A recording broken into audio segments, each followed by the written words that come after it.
Welcome back to another episode of Rock Boys Football. Brent Venables, the Oklahoma Sooners, wrapping up a 51-3 win against Temple at home to kick off the 2024 season. Dill, kind of a mixed bag. I think there were a lot of things that you saw that you liked a lot, notably this defense. One, this defensive team speed is absolutely insane. I mean, you talk about speed and athleticism at all three levels, but I think most importantly is something we've been talking about all offseason.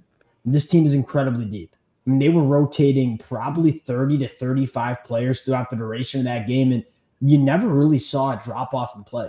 So when you are a superior athletic defense and then you're a really deep defense, that's a good recipe. Obviously, with Brent Venables and then kind of coaching up the defense, it's a good recipe to be a very good defense. And I look at Oklahoma heading into the SEC and say this is a defense that you can win a lot of football games with. I would say that it looked like an SEC defense, like size, speed, strength. Now, you look at the offensive side of the football, I think there's things that you like, right? Jackson Arnold, I thought looked solid. His offensive line certainly didn't do him any favors. We'll talk about that. Deion Burke's connection with Jackson Arnold, going to be elite, Bauer sharp. Want to get into some of those things. Now, before we do, and as always, one to the Oklahoma fans, I was on the message boards. I was on Twitter. I know there is kind of some mixed feelings about this home opener. Let it fly in the comments section. Things that you liked, things that you didn't like. We'll kind of talk about some of the stuff that we noticed as well. And if y'all do enjoy the content, consider subscribing to the channel. We'll probably dive into the film a little bit later this week in terms of what we saw. But without further ado, let's start on the defense because I thought that was by far the highlight of the night for Oklahoma. Big takeaways from this Oklahoma defense. I mean, it's kind of what you kind of said. It's very complete. It's very athletic. And I also think you're starting to see those young guys really start to emerge and play the way I think you would kind of expect a Venables defense to play. I was very impressed by guys like Grayson Halton and Ashton Sanders, very impressed by Lewis Carter. So again, you're starting to see guys who I think are going to become the core of this program start to kind of take on the identity of what I think Brent Venables wants. This looked like a Brent Venables defense. I think that's a great way of putting it. Like, it was aggressive. It was smothering, creating turnovers, creating negative plays. We talked about the depth. Like, the depth on the inside of this defensive line is dummy. I mean, we talk about getting a guy like Dominic Williams in the transfer portal. Yes, very good player, proven commodity. DeJounte Terry, we talked about him all offseason. Jaden Jackson didn't look like a true freshman. Some of the guys that you just shouted out, Grayson Halton had a phenomenal game. They go 6-7 deep, and that's not even including, five-star David Stone, who probably towards week 5 and week 6, as he continues to kind of get college football ready, probably gets more into that rotation.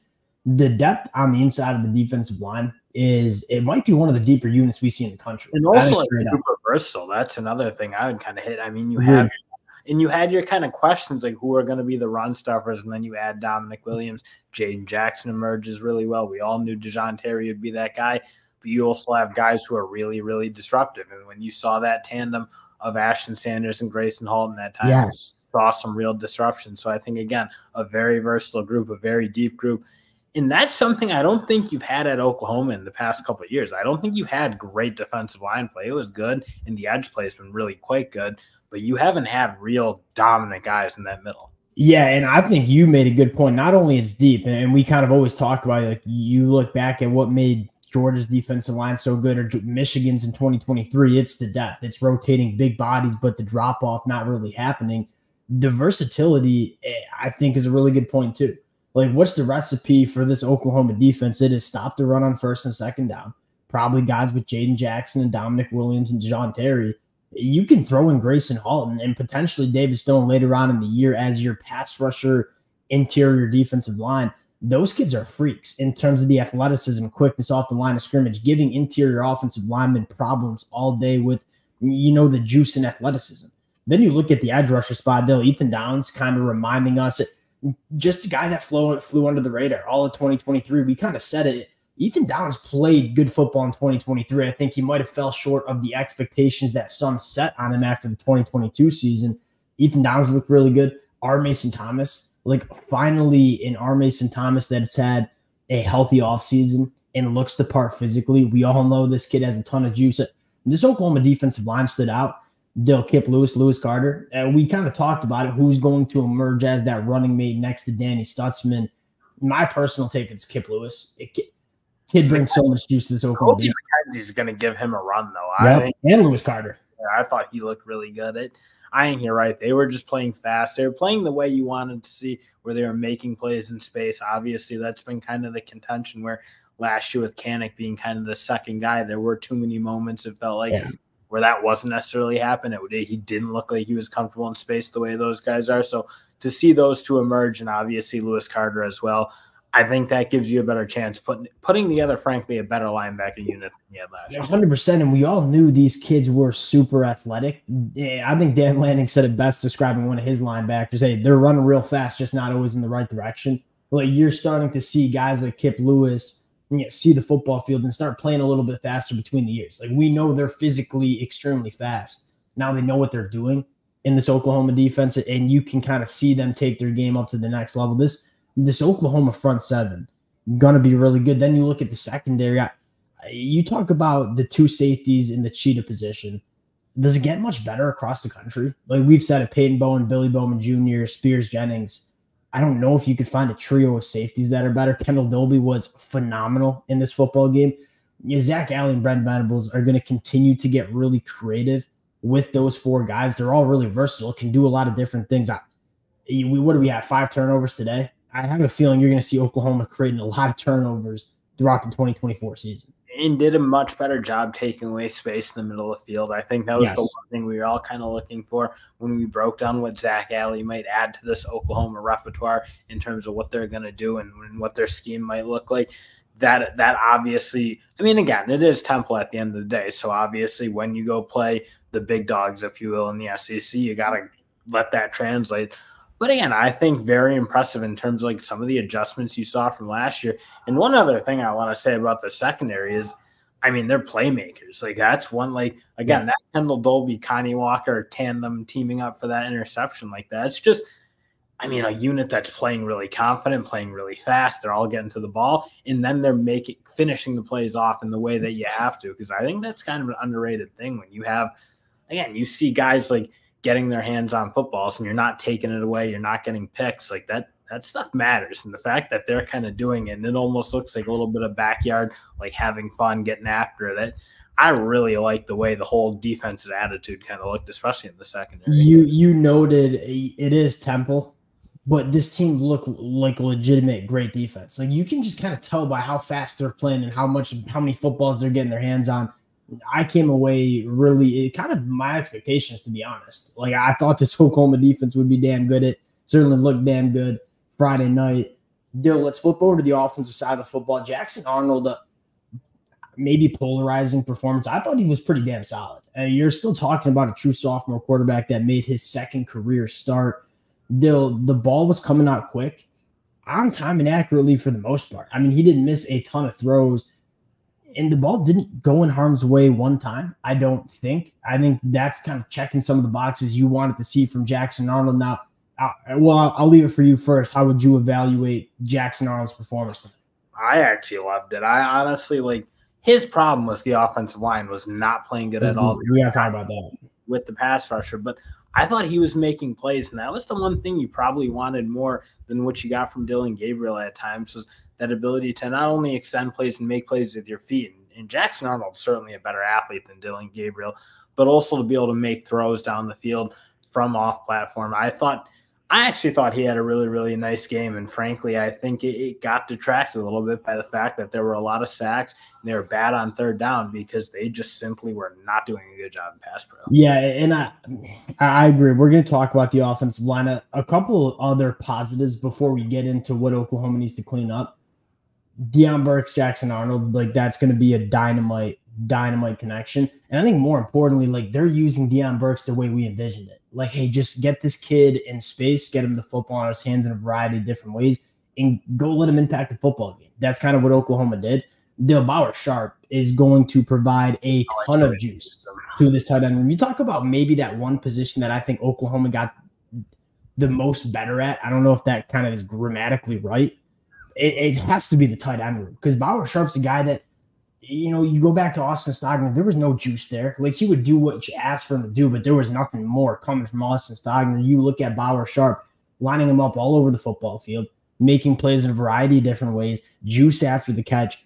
And I think this passing attack gets better as Andrew Anthony gets a little bit more healthy. You could tell he was kind of ramping back from the injury. And then once you get Nick Anderson, like I think Nick Anderson is much better at stretching the field vertically than a guy like Brennan Thompson, who something frustrating about Brennan Thompson is I know he is super, super fast. But 10-2 in the 100-meter dash coming out of high school.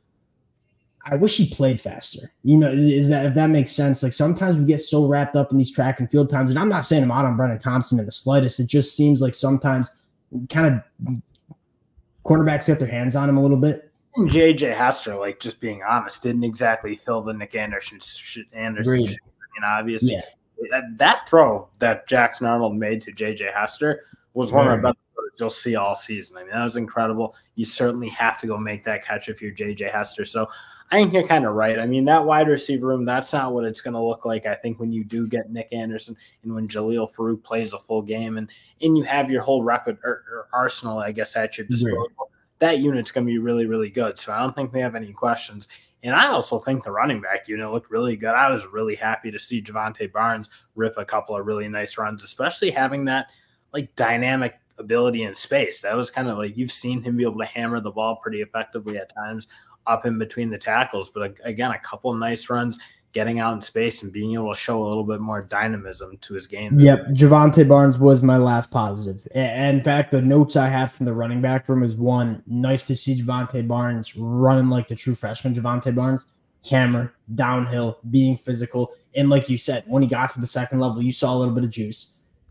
A true freshman Taylor Tatum is going to be hard to keep off the field. That kid is real. And Dill, most of all, like, we're Michigan fans. What was the biggest growing pain for a guy like Donovan Edwards was the feel of the running back position, having that vision, no one to kind of take your yards, no one to bounce it out. Taylor Tatum has that. Like, it's just an inherent thing with him. He has such good feel at the running back spot. I think he's going to be a guy that, as he continues to get his feet wet, is going to be really tough to keep off the field. Now, let's talk about the one glaring negative was the offensive line. In pass pro, it wasn't great. Spencer Brown at right tackle, like I don't see a change made there, frankly. You can't start him in SEC play. And I think what's most concerning is even in the run game, it's not like this Oklahoma offensive line was imposing their will on a Temple front seven that's not very good. And so if you're not imposing your will on a Temple front seven, you're not going to impose your will on a team like Tennessee week 4.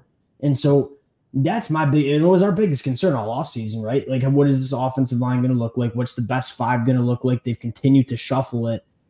I think the big problem is Spencer Brown at right tackle, but I don't think that was an overall good performance from the unit. Certainly doesn't help when your center goes down, Branson Hickman. Hopefully we get some information on that. Getting Jake Taylor back healthy, I think will be big.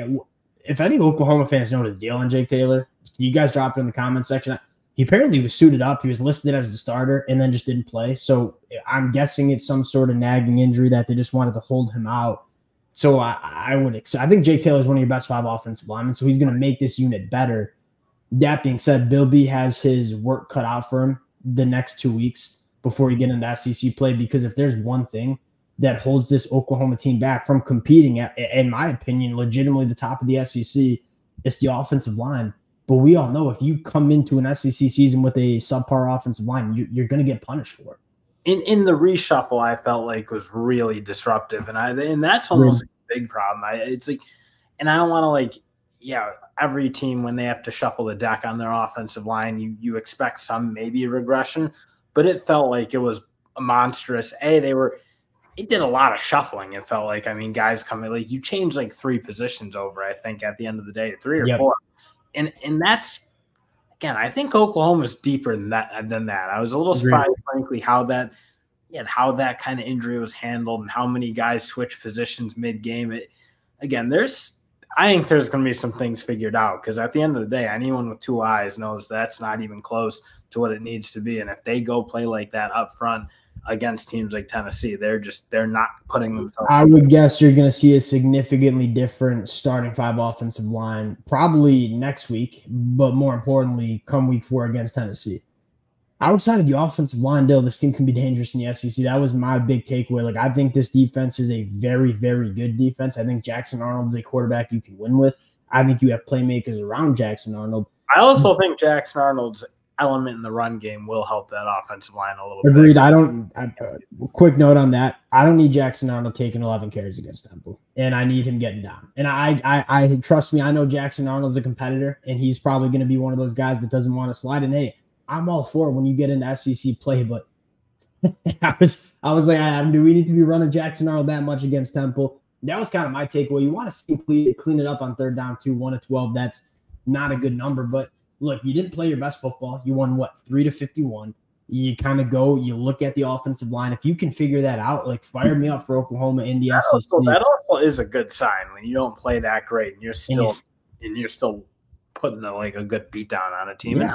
Of course, they're an inferior team, but that's how it has to look. You can't play your best game necessarily every game, but still, every time you play a team like Temple, you should be beating them by 4 scores. Probably. 100%. 100%. We'll close it out there. You got 11:30 p.m. Eastern time right now for the boys. Appreciate you guys rocking. I don't know if it's that late, actually. No, only 10:45. Appreciate you guys rocking with the fellas. If y'all do enjoy the content, consider subscribing to the channel. Appreciate you guys, and we'll talk to y'all later.